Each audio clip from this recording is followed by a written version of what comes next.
kan maganar haraji da za a shiga 2027 ake cewa an janye an janye ko ba a janye ba, har yanzu ba mu tabbatar mun ji labari sahihi ingantaccen da zai sa cewa an janye wannan maganar harajin ba. Mutane da yawa suna tambayar mu Oga Labbo an janye maganar haraji, amma gaskiya kai tsaye dai har yanzu mu ji magana ba. Kamar yadda kuka sani ma an yi sabon website wanda zaka zo kai validating ka samu tax identification number ɗinka wadda zaka kai ta banki ka je kai validation ta zama ita ce za ta dinga tracking din duk wani transaction da zaka yi na 2026, kuma za ta fara aiki a ran 2026 ne, na bugawa ta fara aiki. Na nuna yadda zaka samu akan computer, don haka mutane da yawa sun yi magana sun ce Oga Labbo ka nuna mana yadda zamu yi kuma akan waya. Da kan computer da kan waya duk ɗaya ne, amma ya kamata in dawo in nuna muku yadda za ku yi, yadda za ku generating tax identification number ɗinka shine tin number ɗinka da kanka akan waya, wanda babu ɓata lokaci, a lokaci kankani kana kallon bidiyon nan zaka iya kuma zaka iya taimaki wasu mutane da yawa su generating din. Za ka biyo ni a bidiyon nan kai tsaye ka ɗauki kan wayar ka nuna maka yadda dan ka shiga website ɗin ga yana za ga akwai individual, akwai corporate, akwai orders. Individual su ne wa'anda ba 'yan company ba su registration ɗin company,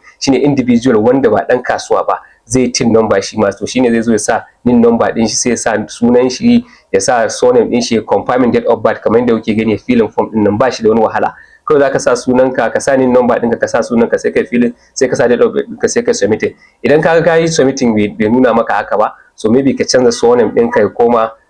first name ɗinka ya koma surname ka canza. Idan kana suna uku ne suna biyu za ka sa kamar yadda kuka na sa haka, sai ka je ka danna ka ƙara confirming date of birth ɗinka wanda yake kan national ID card. Da ka generating direct kun ga har ya ba tin number, kun ga tin number ta fito ko, to wannan shine zaka samu tax identification number, kun gani direct a lokaci kankani zaka samu wannan number ne zaka dauka ka je kai ta banki. So idan kuma company gare ka zaka zo kai selecting business name ko company name, sai ka sa RC number ɗinka wanda aka generating akan company name ɗinka, sai ka dauki wannan number RC number ɗin sai ka sa a nan wurin. In kai selecting company kun ga na sa ko, sai ka zo ka write tax ɗin kun gani ko, sai ka retrieve kun ga tax number ɗinka na company zai nuna maka sunan company, kun ga ya fito ko direct. So wannan shine yadda zaka generating tin number da kanka ba sai ka sha wahala ba. Ita kawai zaka dauka ka je, idan company gare ka sai ka je a bude maka account number, idan ba company bane kana individual ne shine ta zama individual. Kamar da gani ga contact number din su nan, ga email din su nan, idan kana wani matsala zaka yi musu magana ko ka kira wani numbers, kuma 247 email din su suna nan suna aiki ko da yaushe domin jin korafi na. Maganar janye haraji har yanzu dai muna nan muna kasa kunne, saboda mu ma jira muke mu ji an ce an janye haraji.